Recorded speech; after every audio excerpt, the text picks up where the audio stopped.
Pessoal, muito bem-vindos a mais um vídeo com o nosso concurso do Banrisul. Nesse vídeo aqui também a gente vai resolver algumas questões. Só que o que eu fiz? Eu peguei as questões mais difíceis do último concurso. Por que isso daqui é interessante? Porque vocês vão poder ver quais são os pontos que vocês têm que dar bastante atenção na hora de resolver as provas. Esse tipo de questão aqui, se a pessoa lá errar, ela não vai perder posições com isso. Mas se ela acertar esse tipo de questão, ela vai ir bem à frente aí na busca da sua vaga. Então é importante, tá, ver quais são esses assuntos que o pessoal geralmente é. Como é que eu sei que essas questões aqui elas são difíceis? Porque eu fui lá em um site de questões e eu verifiquei as estatísticas de acerto. E essas questões aqui do último concurso são as que o pessoal mais errou. Claro, né, baseado no site de questões, porque pelo menos eu acho que não tem como eu fazer uma média aí, uma estatística do que aconteceu na prova mesmo, no dia da prova. Mas com isso daqui a gente já tem uma ideia. Bom, assim como naquele vídeo de resolução de simulado, eu estou disponibilizando no link desse vídeo o material dessa aula, né? Para quem quiser primeiro responder essas questões para depois assistir a correção, também poder fazer, o que é legal, né? Para dar uma treinada aí, porque tem muitos assuntos aqui que vão estar na prova de vocês. O edital aqui, apesar de ser uma banca diferente, os assuntos que estão aqui, eles vão estar sim na prova de vocês. Não tem só não tem só questões de conhecimentos bancários.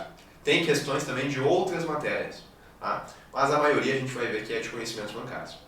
Bom, então, vamos lá, né? Vamos começar a resolver isso daí. São 10 questões ao todo e está em nível decrescente de dificuldade, ou seja, a gente vai começar aqui pela 10ª questão mais difícil e lá, quando a gente chegar na última, aquela vai ser a questão mais difícil da prova. Qual que será, né?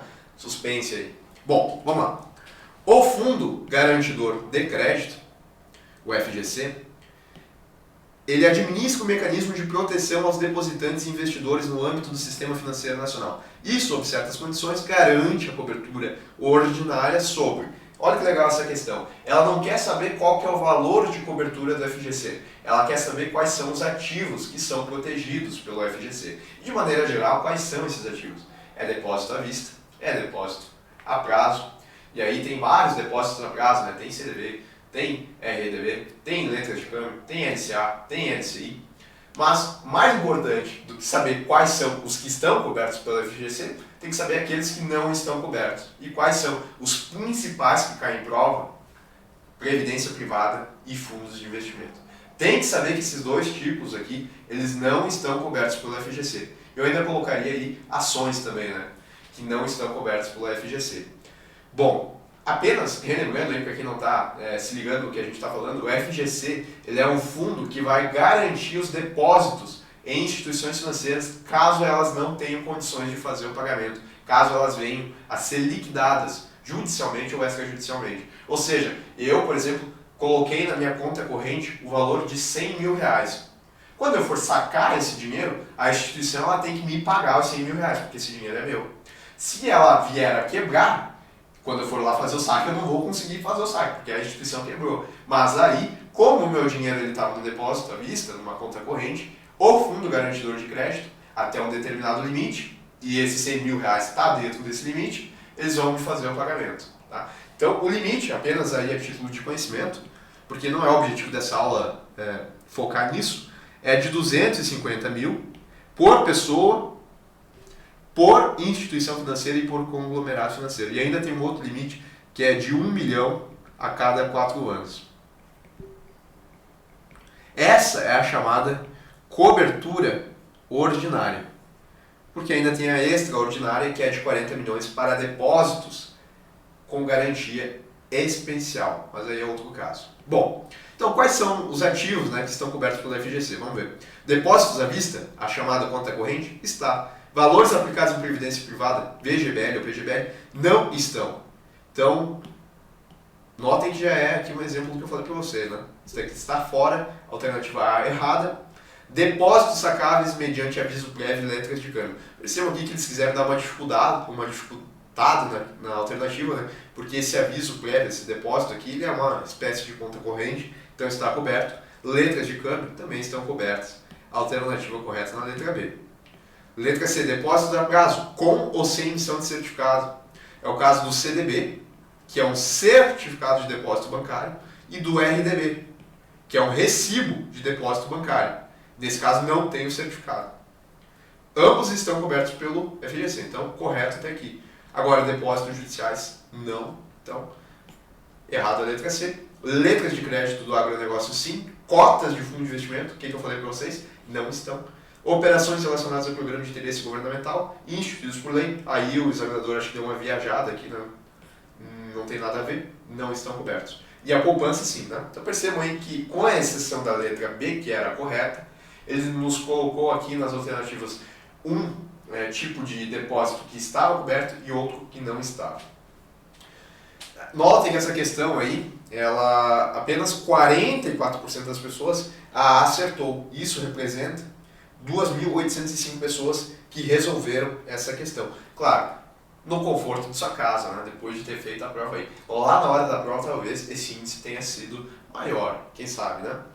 Bom, próxima questão, ela também é de conhecimentos bancários. É a nona mais difícil dessa prova. As cédulas de crédito bancário, as CCBs, constituem uma promessa de pagamento em dinheiro e são. Destaque nisso daqui, promessa de pagamento. Qual que é a ideia disso daqui? Vamos supor que eu estou precisando de dinheiro, por exemplo. Estou precisando aí de R$1.000. Eu vou até uma instituição financeira e contrato um empréstimo. A instituição financeira vai me emprestar os R$1.000 e eu vou ter que pagar de volta para a instituição financeira de maneira periódica. Eu vou ter que fazer pagamentos mensais desses R$1.000 que eu peguei. Isso daqui, via de regra, é o que acontece. A instituição financeira me empresta o dinheiro através de um contrato de crédito. Agora, existe uma outra possibilidade, que é eu, que estou precisando de dinheiro, emitir um título, que é a CCB, que é a nossa cédula de crédito bancário. Eu estou me emitindo essa CCB, que a instituição financeira vai comprar de mim, né? E através desse título eu estou me comprometendo a pagar de forma periódica os pagamentos daquilo que eu recebi da instituição financeira. A ideia é a mesma, eu vou receber o valor, a instituição financeira vai receber os pagamentos de volta e vai receber os juros. Só que a gente está mudando a ótica, agora é eu que estou emitindo isso daqui e não a instituição financeira que está me emprestando o dinheiro. Tá? Apenas, então, colocando isso daqui na tela para vocês, a gente tem eu aqui e eu vou e emito essa CCB, que é vendida à instituição financeira. Certo? Deixa eu só melhorar esse título aqui. CCB. Não ficou muito melhor, mas é isso aí. Bom, notem que eu emito e a instituição financeira recebe essa CCB. Essa CCB é uma promessa de pagamento porque eu estou prometendo que eu vou fazer o pagamento da dívida que eu contraí com a instituição financeira. Qual que é a diferença para a instituição financeira? Quando a instituição financeira ela vai lá e me empresta o dinheiro através de um contrato de empréstimo, ela vai ter que esperar, via de regra, eu fazer os pagamentos de forma periódica. Ou seja, se ela me emprestou, por exemplo, 10 mil, né? Vamos supor que ela me mandou 10 mil aqui, e eu vou pagar de volta para ela, depois de um ano, 12 mil. Ela vai ter que esperar esse um ano passar para ela receber os 12 mil, porque vai ser um fluxo de pagamento para a instituição financeira que vai ser assim, ó. Ela vai desembolsar 10 mil, né? E eu, mensalmente, por exemplo, vou fazer o pagamento de 1.000. Deixa eu só melhorar isso daí. Opa! Eu vou ter que fazer os pagamentos de 1.000 a cada mês, até que quando eu totalizar os 12 pagamentos, ela vai receber os 12 mil. Então, se é a instituição financeira me fazendo o contrato de crédito, ela vai ter que esperar os 12 meses para receber os 12 mil. E era isso, via de regra. Agora, quando eu emito uma CCB, que é esse título, que também eu vou ter que fazer o pagamento de forma periódica de cada R$1.000 até que eu pague os 12 mil daqui a um ano, quando eu emito esse título para a instituição financeira, ele pode ser negociado para uma outra pessoa. Ou seja, a instituição financeira pode pegar esse título e vender para um terceiro, que é o investidor.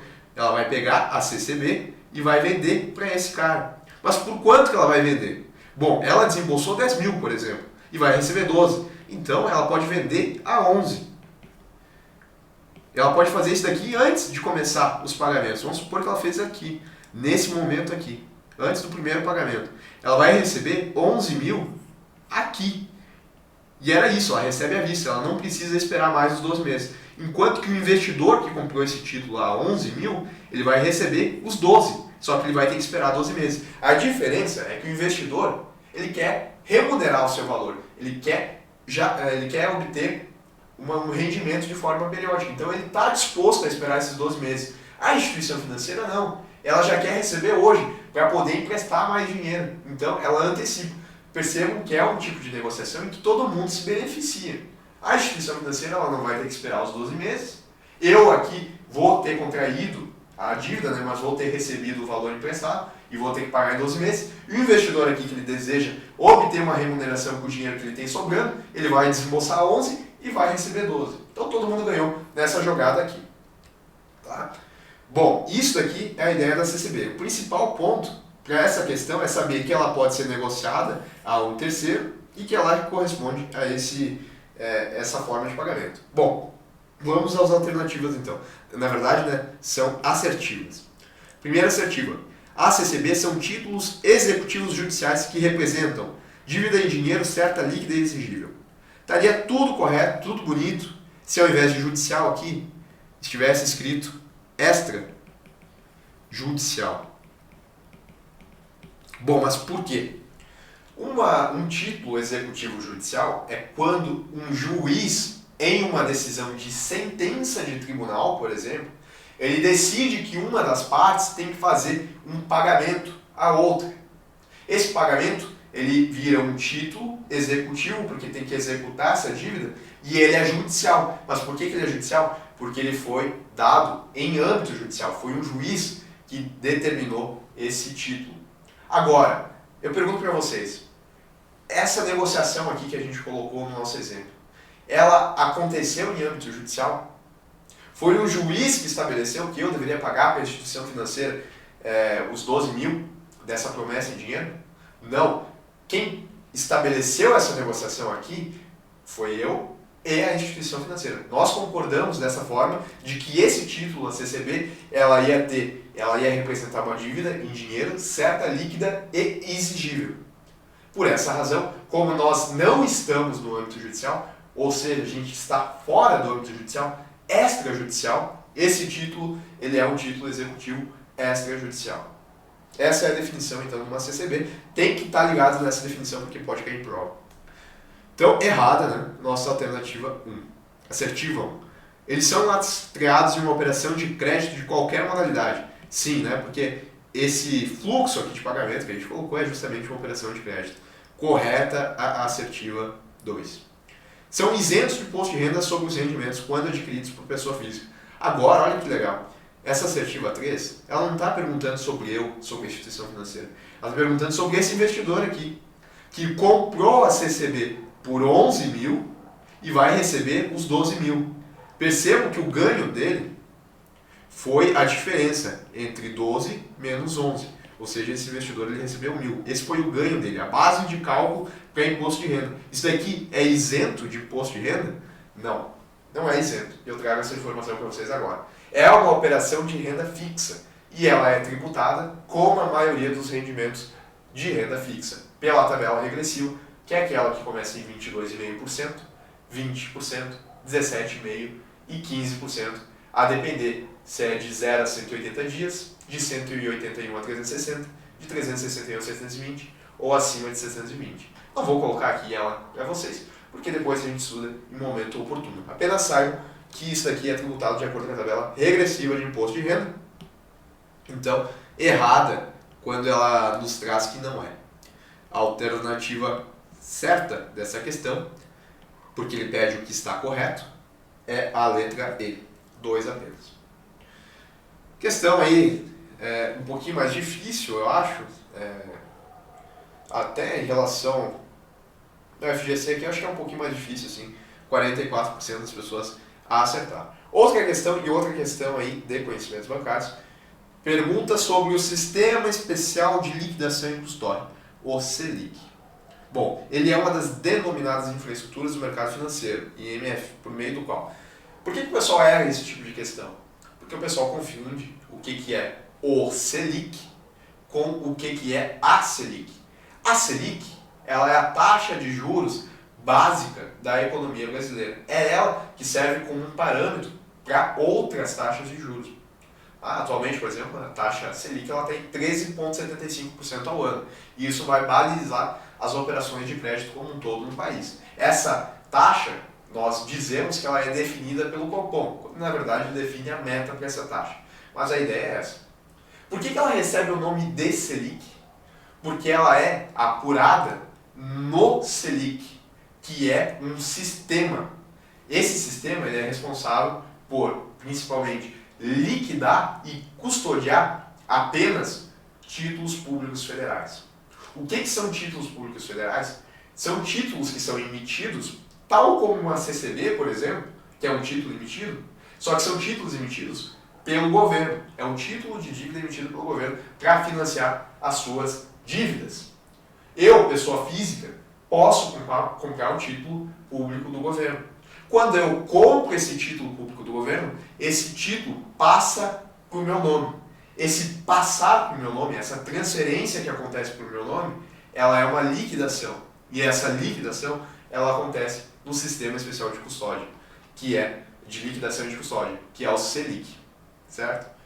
Quando a gente fala que acontece a custódia desse título, é porque eu não recebo esse título de maneira física, né? Eu não vou receber um título atestando que eu tenho um título público federal. Não. Esses títulos, eles estão guardados, custodiados no próprio Selic. Tá? Então, é um sistema que faz isso, a liquidação e a custódia dos títulos públicos federais. É apenas dos títulos públicos federais. Lá não tem títulos públicos privados. Tá? Bom, são custodiados títulos privados. Errado, né? Acabei de bater na tecla com vocês, não tem como errar isso daqui. Então, errado. São registradas as transações de compra e venda dos títulos emitidos por instituições financeiras? Não, continuam sendo títulos privados, né? Então, não são custodiados no Selic. Até porque títulos privados, para vocês já pegarem isso, eles são custodiados e liquidados na Clearing B3, que é uma clearing house ou um sistema de compensação da própria Bolsa de Valores atuante no Brasil, que é a B3. Outro nome, né, que agora que eu me dei conta que eu não falei para vocês, é que o Selic ele recebe o nome de Clearing House. Isso é do inglês, né? Que na verdade é um sistema de compensação, liquidação e custódia. Bom, são transferidos os títulos para o comprador. Isso daqui não é o que eu falei para vocês, que recebe o nome de liquidação? Então, até aqui correto. Em cada negociação em tempo real. Sim, essa liquidação ela acontece em tempo real. Mas liquidação do que, Renan? De títulos públicos federais. Aqui ele nem pediu se era títulos públicos ou títulos privados, ele só colocou que essa negociação acontece em tempo real. Então, correta a letra C. Ocorrem transferências de reservas e fundos para as câmaras de compensação e liquidação. Errado. Na verdade, isso aqui acontece num sistema próprio, que é o sistema de transferências de reservas do nosso SPB. Então, não é do Selic. E a letra E. Há possibilidade de lançamentos retroativos? Não, né? Porque acontece em tempo real. Bom, pessoal aí acertou 43% dessa questão e o restante errou. Agora, galera, a gente sai aí um pouquinho do âmbito de conhecimentos bancários e a gente traz uma questão de português. Tá? Tem que ter cuidado com o português, é uma matéria aí que está presente em todos os concursos. E concordância verbal, que era o que a FCC queria nessa questão, ela é uma queridinha da nossa banca Cesar Gran Rio. São 3 principais pontos aí da Cesar Gran Rio, que é português. Concordância verbal, uso de vírgulas e crase. Foi o que eu notei, pelo menos. Eu estou montando aí um banco de questões de português, técnicas de venda, matemática financeira, conhecimentos bancários, para trazer vários simulados aí para vocês. E assim, eu acho que eu peguei já umas 300 e poucas questões de português, e esses daqui são os temas principais. Então, tem que saber concordância verbal, até porque o pessoal erra isso daqui, né? Foi uma questão difícil isso daqui, pelo menos estatisticamente, né? Bom, há pleno atendimento às normas de concordância verbal na frase. Quando a gente fala em concordância verbal, o que a gente vai ter que olhar? A gente vai ter que ver se os verbos da oração, se eles estão concordando com o núcleo do sujeito. Se o núcleo do sujeito ele estiver no singular, o verbo ele vai ter que estar no singular. Se o núcleo do sujeito estiver no plural, o verbo ele vai ter que estar no plural. Tem que concordar com esse núcleo do sujeito. Quando for um sujeito composto, o verbo ele vai ter que também ficar aí no plural. Tirando algumas exceções que dá para tanto estar no singular quanto estar no plural, mas aí é outro caso. Bom, vamos ver então aí as alternativas. Letra A. O tempo antes de nascer e o tempo depois de morrer constitui. Então, o verbo dessa oração é o constitui. O que é que constitui incógnitas indevassáveis da percepção humana? Aí a resposta está aqui, né? O tempo antes de nascer e o depois de morrer. Percebam que nós temos aqui, então, dois sujeitos. Né? O tempo antes de nascer e o depois de morrer. Como são dois, a gente está falando de dois núcleos do sujeito, esse constitui, na verdade, ele deveria ser constituem. Porque tem que concordar aqui com os sujeitos. Então, letra A, errada. Letra B. A imensidão do universo, com suas incontáveis estrelas, atuardem e atemorizam. O que vocês fazem nesse tipo de questão para facilitar? Como é concordância verbal, a gente quer saber se o verbo concorda ou não, vocês podem eliminar essa partezinha aqui que só serve para confundir. Tá? Isso aqui não vai influenciar. Como é que fica então? A imensidão do universo, atuardem e atemorizam. O que atuardem e atemorizam a muitos de nós? A imensidão. A imensidão do universo é o sujeito. Imensidão é o núcleo. Ela está no singular. Se ela está no singular, o verbo ou os verbos, eles também têm que estar no singular. Então, é atuar de e atemoriza a muitos de nós. E ainda tem mais um erro. Porque o sejam aqui, quem é que sejam crentes ou ateus? É nós. Então, é nós sejamos. Letra B, errada. Letra C. Caso lhes faltasse a imaginação, o que a gente tem o uso, né, do lhes. Esse uso do lhes, ele está correto aqui. Por quê? Ele é um pronome, né, e a gente tem basicamente o seguinte, a gente pode usar o a e o o e o lhe. O a e o o nós vamos usar para objeto direto e o lhe para objeto indireto. Então, caso lhes faltasse, faltasse o quê? Imaginação. Imaginação é o objeto direto. Faltasse a quem? A eles.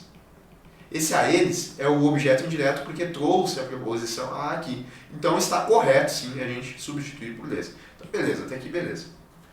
Não teriam os homens qualquer preocupação com a vastidão do espaço que alcançam perceber. Então nós temos dois verbos aí. O teriam e depois o alcançam. Você tem que ter cuidado aqui, que aqui a banca, e é normal que eles façam isso, né? Colocou o sujeito para depois do verbo. Então tem que ter cuidado aqui na hora de perguntar. Quem é que não teriam qualquer preocupação com a vastidão do espaço? Os homens. Os homens são sujeitos. Percebam que eles estão vindo depois do verbo. Mas mesmo assim, o verbo ele vai ter que concordar com homens. Como homens está no plural, o verbo vai para o plural. Não teriam os homens qualquer preocupação com a vastidão do espaço. Quem é que alcança a perceber? Novamente, os homens. Novamente, no plural. Letra C. Correta. Letra D. Milhares ou milhões de anos, pouco de fato, representa. Esse de fato aqui, de novo, né? Dá para eliminar isso daqui. Não precisa olhar. Quem é que representa para aquele que tira os olhos do universo? Milhares ou milhões. E milhares ou milhões traz uma ideia de plural. Razão pela qual deveria ser representam. Então também está errado. Fôssemos todos imortais e provavelmente haveria. Quem é que fôssemos todos imortais? É nós.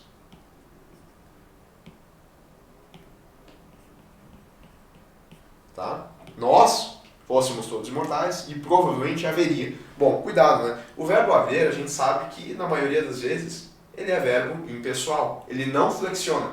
Quando ele tiver com o sentido do verbo existir ou do verbo fazer, indicando o tempo transcorrido. Por exemplo, faz muitos anos que eu comprei essa caneta. Há muitos anos eu comprei essa caneta. Aí nesse caso ele não vai flexionar, ele é impessoal. Mas tem alguns casos em que ele não é impessoal. especificamente quando a gente não consegue trocar ele pelo verbo existir ou pelo verbo fazer. Nesse caso aqui é justamente um desses. Ó. A gente não consegue trocar pelo verbo existir. Fôssemos todos imortais, provavelmente, existiríamos de experimentarmos? Faríamos de experimentarmos? Não, nenhuma das duas trocas deu. Daí a gente tenta pelo verbo ter. Fôssemos todos imortais, provavelmente, teríamos de experimentarmos o tédio? Aí daria certo, tá?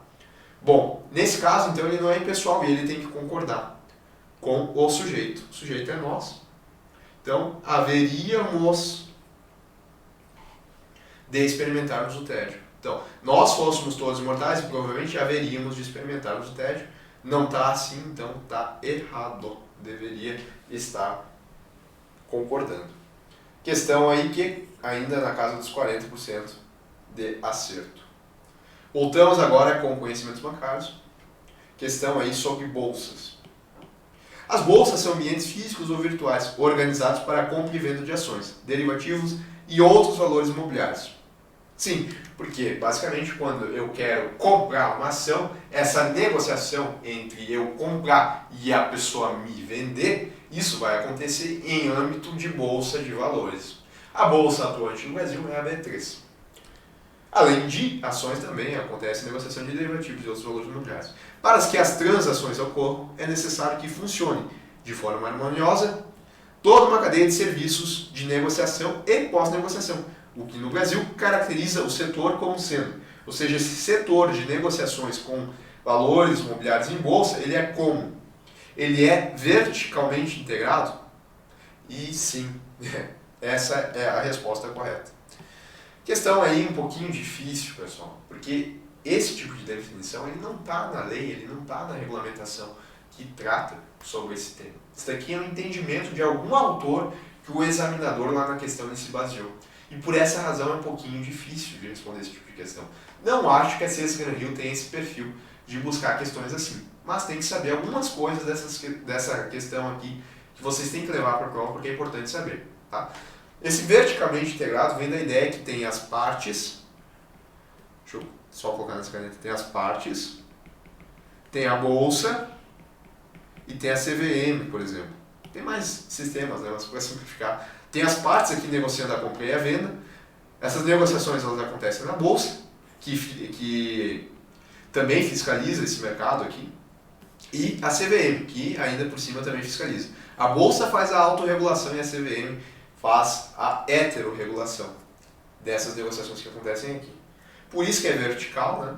E por isso que ele é integrado, porque o que acontece aqui também tem que ser observado nos demais níveis desse setor. De regime de compensação negociado caso a caso para derivativos financeiros, essa definição não existe, né? Então está errado. Horizontalmente distribuído, aí o horizontalmente ele brincou aqui com o vertical, né? Razão pela qual está errado. Então já eliminamos aí essas daqui. Aquele que é em desnecessária existência de contraparte central garantidora. Marquem isso daqui. Isso daqui eu acho que é talvez o ponto mais importante dessa questão. Tá? O que significa dizer que o que é uma contraparte central garantidora? Tá? Pensa o seguinte, eu quero comprar uma ação. Eu vou precisar que uma pessoa me venda a ação. Quando eu compro a ação, eu tenho a obrigação de pagar essa compra. Eu vou ter que mandar dinheiro para a outra parte. A outra parte que está me vendendo a ação, ela tem a obrigação de me entregar a ação. E para isso ela recebe o dinheiro. Quando uma dessas duas partes, ou eu, que estou comprando, ou a outra parte que está vendendo, quando uma dessas partes não cumpre com a sua obrigação, nós temos o que se chama risco de contraparte. Ou seja, o risco de que uma das partes da negociação ou eu não pague, ou a parte vendedora não me entregue a ação. Tá? Bom, em âmbito de bolsa de valores, a própria B3, que é a bolsa, ela atua como uma contraparte garantidora. Ela vai garantir que o comprador, que sou eu, vai receber a ação. E ela vai garantir que o vendedor, que é a outra parte, vai receber o dinheiro. Então ela garante para todo comprador a entrega do que foi comprado e garante para todo vendedor a entrega do dinheiro que foi devido pelo comprador. percebo que ela se mete ali nessa negociação, garantindo para cada parte a sua obrigação. Isso reduz, né, importante, isso reduz, então, a atuação da Bolsa como contraparte central garantidora, reduz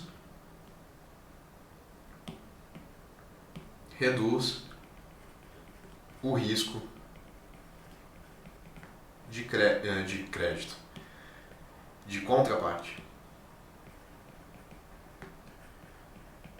Então, na verdade, isso aqui não é desnecessário. Na verdade, isso aqui é necessário. Razão pela qual a alternativa está errada. Mas por que é necessário? Justamente para dar mais segurança para o ambiente de bolsa. Para eu ter a certeza que quando eu estiver comprando uma ação, eu vou receber essa ação. E para quem está vendendo, que vai receber o dinheiro da venda. Então, é necessário. Dependente da Comissão de Valores Imobiliários para o Controle de Risco? Não. Porque esse risco de contraparte, ele é feito pela própria Bolsa, independentemente aí da atuação da Comissão de Valores Imobiliários. Essa foi uma questão que, percebam, o pessoal ficou entre duas alternativas. A letra A, que era a nossa resposta correta, e a letra E. Por quê? Por que é a letra E, né? Justamente porque quando aparece Bolsa, o pessoal acaba sempre indo aonde fala Comissão de Valores Imobiliários. Por mais que várias vezes isso seja correto, ainda tem que ler para ver o que a questão está pedindo, tá? Mas, de novo, essa era uma questão um pouquinho mais difícil. Agora a gente vai para uma outra questão, tá? Que é de português e não de conhecimentos bancários. Essa questão aqui, ela é de interpretação de texto. E, detalhe, qual que é a minha dica para vocês quando vocês forem resolver esse tipo de questão? Comecem não lendo o texto, mas lendo as alternativas. Por que isso? Bom, primeiro ponto. Às vezes a pessoa ela vai lá e lê todo o texto, daí quando vai resolver as alternativas, percebe que ela não precisaria ter lido o texto para responder. Porque o cara está pedindo, por exemplo, algo a respeito de crases em cada uma das alternativas, daí não precisava ler o texto. Ou então, não precisava ler o texto inteiro, bastava ler um parágrafo.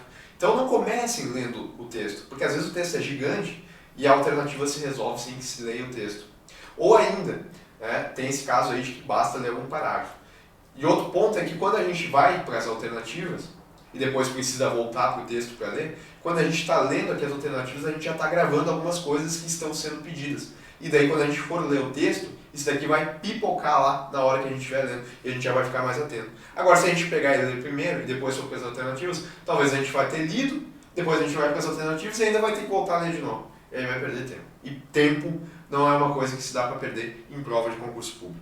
Como a gente está resolvendo aqui, eu, primeiramente, vou ler o texto. Depois, a gente vai para as alternativas. O texto é Imigrações no Rio Grande do Sul. Em 1740, chegou à região do atual Rio Grande do Sul o primeiro grupo organizado de povoadores. Portugueses oriundos da ilha dos Açores. Contavam com o apoio oficial do governo que pretendia que se instalasse na vasta área onde, anteriormente, estavam situadas as missões. A partir da década 20 do século XIX, o governo brasileiro resolveu estimular a vinda de imigrantes europeus para formar uma camada social de homens livres que tivesse habilitação profissional e pudessem oferecer ao país os produtos que até então tinham que ser importados ou que eram produzidos em escala mínima. Os primeiros imigrantes que chegaram foram os alemães, em 1824. Eles foram assentados em glebas de terra situadas nas proximidades da capital gaúcha. E em pouco tempo começaram a mudar o perfil da economia atual do Estado.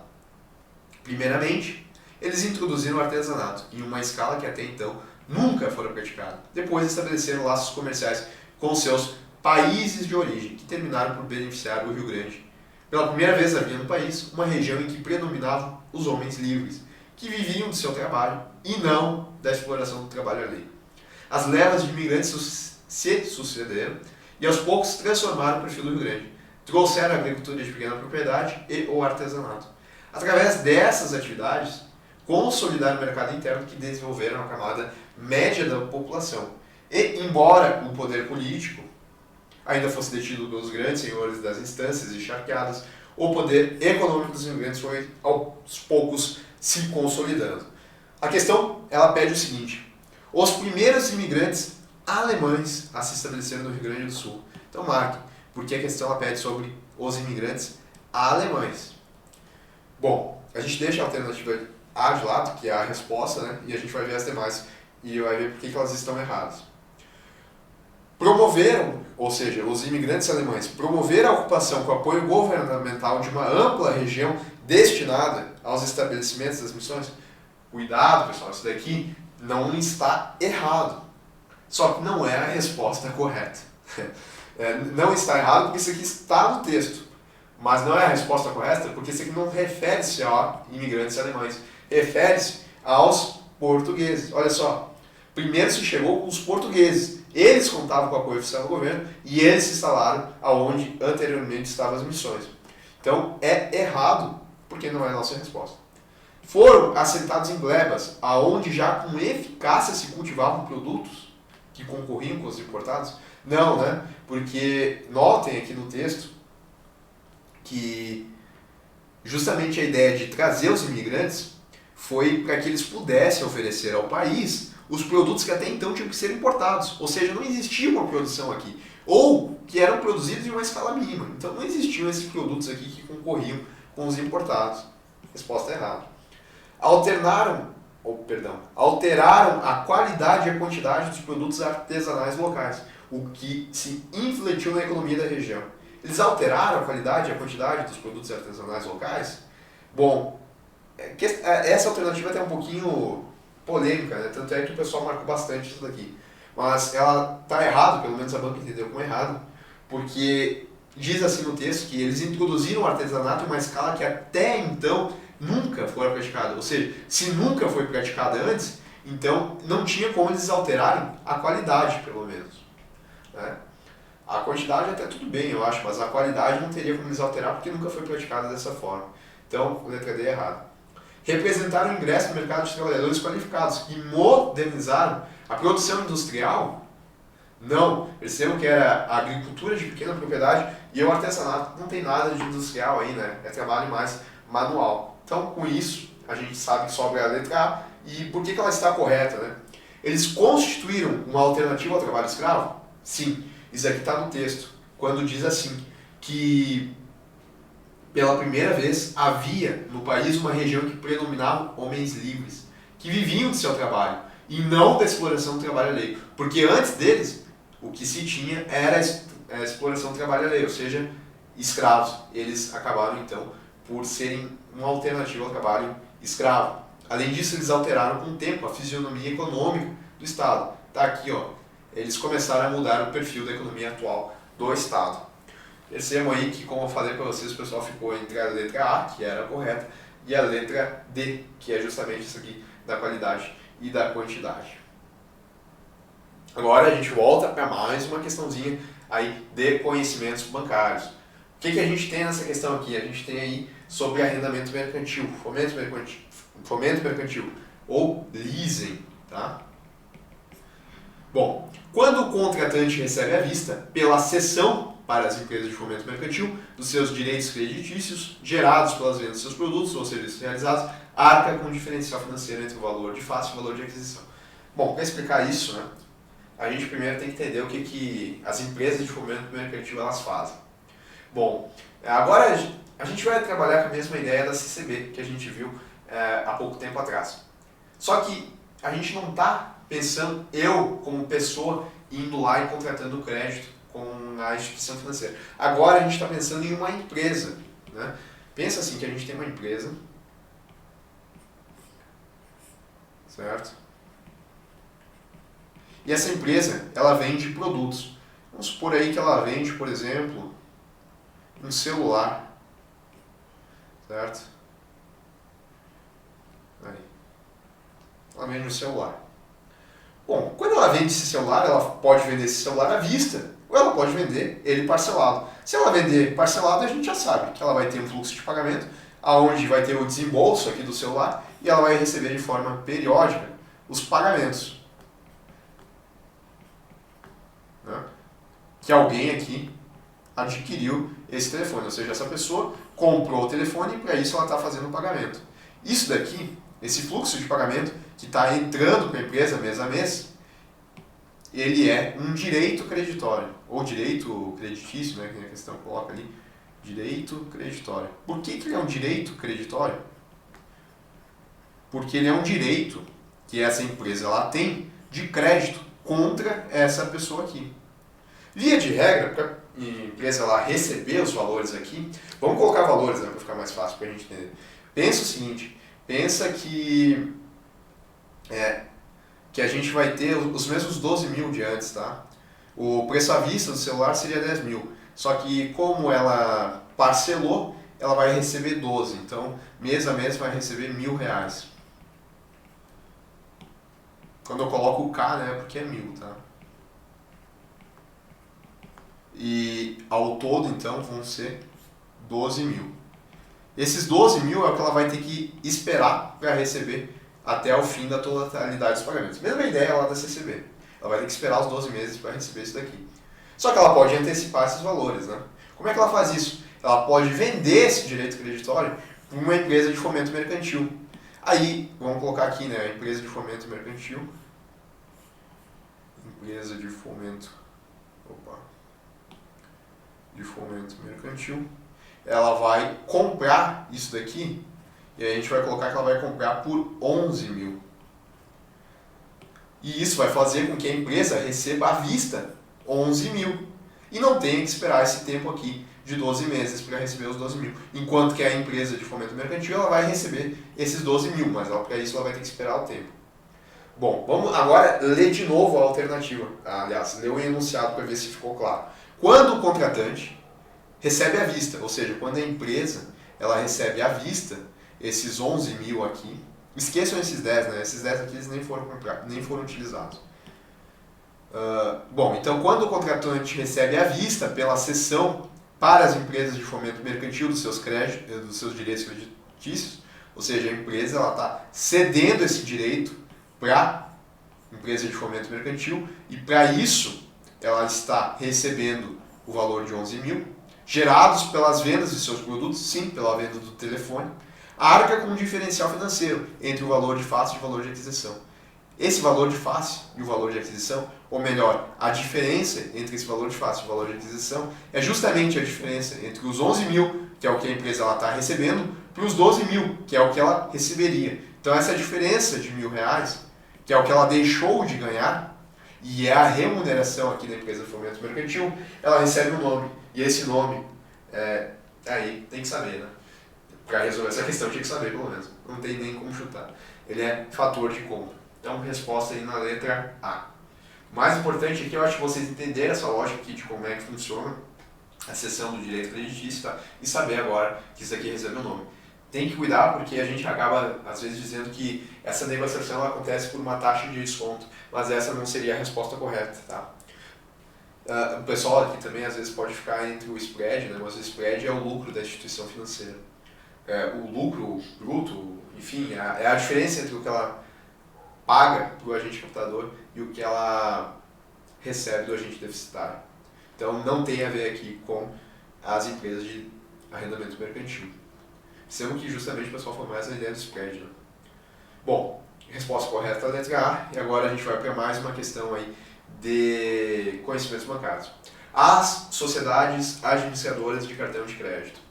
Bom, essa aí é uma questão um pouquinho polêmica, tá, que tinha nessa prova, porque, de novo, o que eles trouxeram aqui não tem em lei, não tem regulamentação, e eu acho que tem entendimento de autor e tem algumas coisas aí que não fecharam muito bem, tá? Então foi uma questão que foi polêmica, razão pela qual o número de acertos também foi um pouquinho baixo.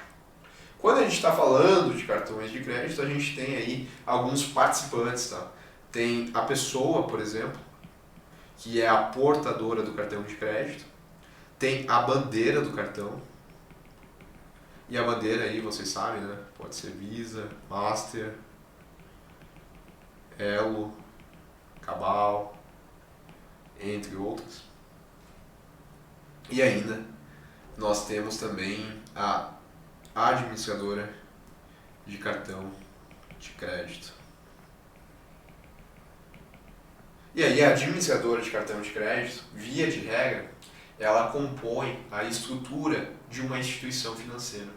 Então eu, por exemplo, quando eu tenho um cartão de crédito do Banrisul, a administradora do cartão de crédito ela vai estar na estrutura do Banrisul. Isso tudo, claro, né, para ter mais o que a gente chama lá na economia de economia de escala, né, porque daí o banco ele atua em vários setores, aproveitando a estrutura que ele já tem.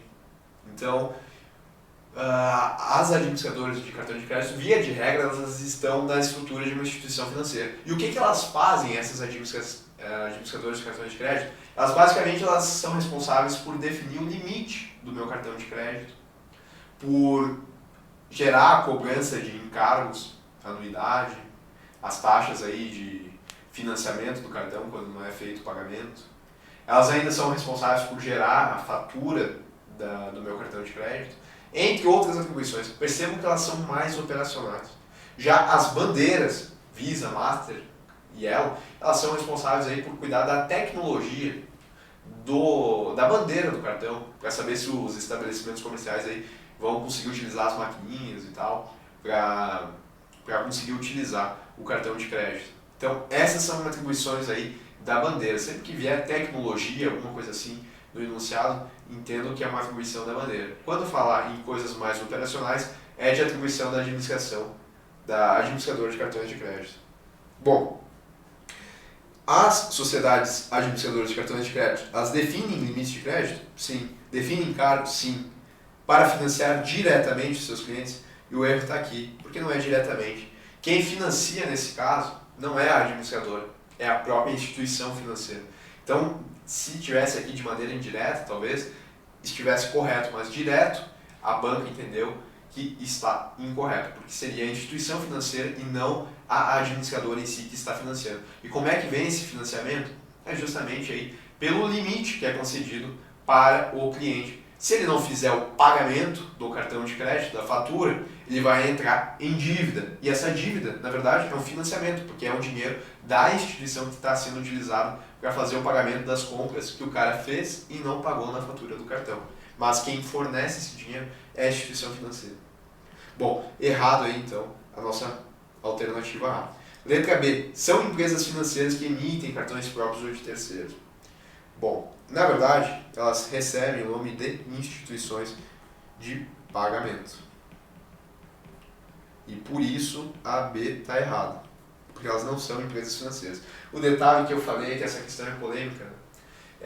De acordo com o entendimento lá do STJ, eles consideram que as administradoras de cartões de crédito são instituições financeiras. Então, na época, pelo menos, tinha esse entendimento.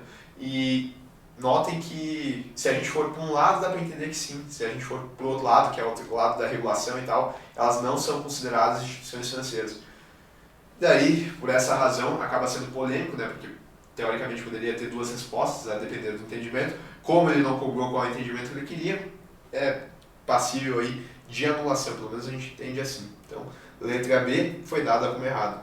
Letra C. Autoriza o uso de bandeira e tecnologia por emissores e credenciadores de estabelecimentos. Isso aqui tem mais a ver com a bandeira.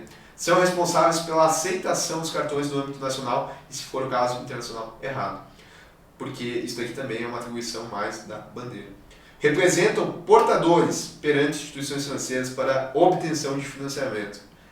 Sim, essa é a correta. E notem, não está dizendo que é a administradora que vai conceder financiamento. Na verdade, ela está representando portadores perante instituições financeiras para obtenção de financiamento. Então, ela apenas representa os portadores, mas não são elas que estão financiando diretamente esses portadores, mas sim as instituições financeiras.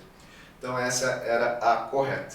Questão polêmica, questão difícil, razão aí pela qual apenas 38% das pessoas a acertaram. Próxima. Aí veio uma questãozinha de informática. Segunda questão mais difícil da prova, se eu não me engano, acho que é a segunda. E, assim, informática tem que estar atento, né? Pode fazer a diferença aí na prova de vocês. Mas o cara aqui, o examinador, ele foi numa questão bem difícil mesmo, tá? A gente vai ver por que disso. Ele cobrou Excel, que é um assunto aí que cai bastante, mas ele cobrou uma fórmula, ele cobrou um detalhe da fórmula que o cara tem que ser muito esperto aí, tem que estar muito ligado no Excel para conseguir responder isso daí. Bom, utilizando o Microsoft 2013 em português, um escriturário calculou o valor futuro. Então ele utilizou o Excel para calcular o valor futuro. De um investimento com base em uma taxa de juros constante. Considerando que as datas de vencimento dos pagamentos, e esse era o detalhe aqui para resolver essa questão, tá? Os pagamentos, eles vencem no início do período, além do que os pagamentos são mensais. Bom, ele calculou o valor futuro, né, dos valores usados que estão mostrados aqui nessa planilha. Então, seguinte, a gente tem as linhas, tem as colunas e tem as células. A taxa de juros, ela era de 0,07 ou 7%. Detalhe, anual, 7% anual. Os números de pagamentos foram 24, o valor do pagamento foi 1.000 e o valor futuro foi 25.830,84. Ou seja, ele utilizou essas informações aqui para chegar no valor futuro. Notem, né, que se a gente não tivesse a taxa de juros, o valor futuro ia ser 24 vezes 1.000. Ia dar 24.000. Mas como nós temos essa taxa de juros, que é de 7% ao ano e que está sendo cobrada de forma mensal, isso resultou em 25.830. Bom, o que ele quer saber, né? O valor futuro, mostrado na cédula B5, né? B5, foi calculado usando a fórmula. Bom, a fórmula, pessoal, é essa, tá? VF é igual a taxa, ponto e vírgula, o número do período, ponto e vírgula, o pagamento, que é os R$1.000, né, que a gente tinha. E detalhe, a fórmula ela ainda tem elementos opcionais que podem ou não ser colocados, que é o valor presente e o tipo. O que é esse tipo? Esse tipo ele indica se a data de vencimentos dos pagamentos ocorrem ou no início ou no final do período. Se acontecerem no final, né, vou colocar aqui, ó, no final, esse tipo ele tem que ser preenchido com valor zero. Se for no início do período, isso aqui tem que ser preenchido com 1. Então, o tipo ele aceita dois argumentos, o 0 ou o 1. Tá? O VP ele é o valor do fluxo de caixa futuro descontado a uma taxa de juros. Se for omitida essa informação, o Excel ele vai considerar que o VP ele é igual a 0. O tipo, se não for colocado, porque eles estando em colchetes, eles são elementos opcionais, tá? E é isso que diz que eles são opcionais. Se não for colocado o tipo, o Excel vai assumir que é 0, ou seja, que os vencimentos, os pagamentos vão acontecer no final do período. Bom, mas a questão disse, né, que acontece no início. Por isso que eu falei que era determinante para resolver essa questão. Vamos pensar o seguinte, né, que isso aqui era um detalhe do detalhe. Se a pessoa não soubesse essa diferença aqui do tipo, ela poderia tentar eliminar algumas alternativas sabendo o básico dessa forma. Primeiro, qual que é o básico? É saber como é que começa essa fórmula no Excel. E como é que se começa? É através do VF. E aqui não é igual, tá? Eu coloquei igual, mas não é igual. É só VF. Oh, meu Deus. Tô com a caneta errada, a cor errada. VF. Olha o VF aí. Então tem que saber que ela começa com VF. Sabendo isso, já seria possível eliminar a alternativa B e a alternativa D. E aí a chance de acertar essa questão ia passar de 20% para 33%. Se for para chutar, é melhor chutar de maneira consciente, né? Melhor com a chance de acertar em 33 que 20. Outras coisas aqui que a gente podia também eliminar algumas alternativas. Percebo que na fórmula aqui, a gente tem que colocar a taxa e o número do período.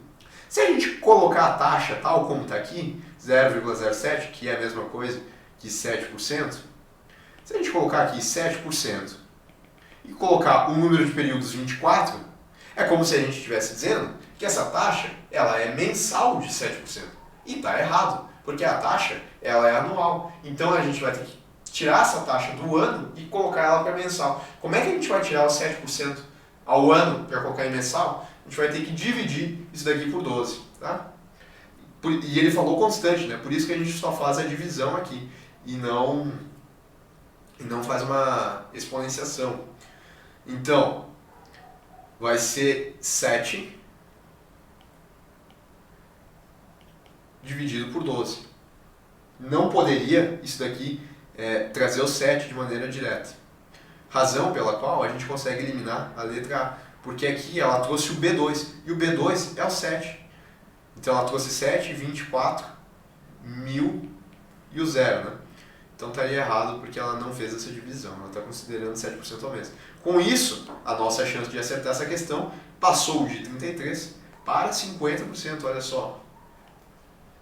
Entre a letra C e a letra D. Só que o detalhe é que para saber qual era a correta, teria que saber aqui justamente esse último termo, né? Se é o 1, que é no... Perdão, se é o 1, que é no início, ou se é o 0, que é no final. E é justamente, né, no início. Então o final ele tem que ser igual a 1, razão pela qual a letra C está correta e não a letra D. Percebam ainda que ele omitiu o valor presente, né? Porque ele colocou ponto e vírgula, ponto e vírgula. Então ele considerou o VP igual a 0. Bom, difícil porque tinha que saber esse detalhe aí para ter a certeza de acertar a questão, razão pela qual aí, no conforto de sua casa, depois aí de fazer a prova, de não estar lá na pressão de marcar as questões na hora, apenas 33% das pessoas acertou essa questão aqui. E agora eu trago para vocês, né, a questão mais difícil da nossa prova do concurso do Banrisul. Tá? Ou pelo menos de acordo com o nosso sistema de questões aqui que eu utilizei para resolver as questões. Isso aqui foi uma questão que, pasmem, tá? Apenas aí menos de 1 a cada 3 pessoas acertou essa questão. Bom, e um detalhe, hein? Não é de conhecimentos bancários, não é de português, não é de estatística, não é de matemática financeira, não é de raciocínio lógico, não é nenhuma dessas matérias. Não é nem de informática. É uma questão de lei da Maria da Penha. Mas não exatamente do que está lá na lei, tá? Mas sim do que está lá na Política Nacional de Enfrentamento à Violência contra as Mulheres. Olha só, a violência institucional, e esse é o ponto, hein?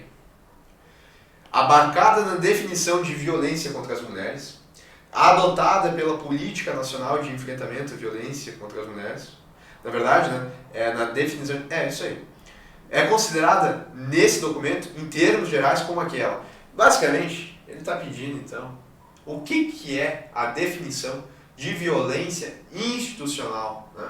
Pensando aí na ótica da violência contra as mulheres. Bom, eu já até vou explicar para vocês antes de começar a resolver.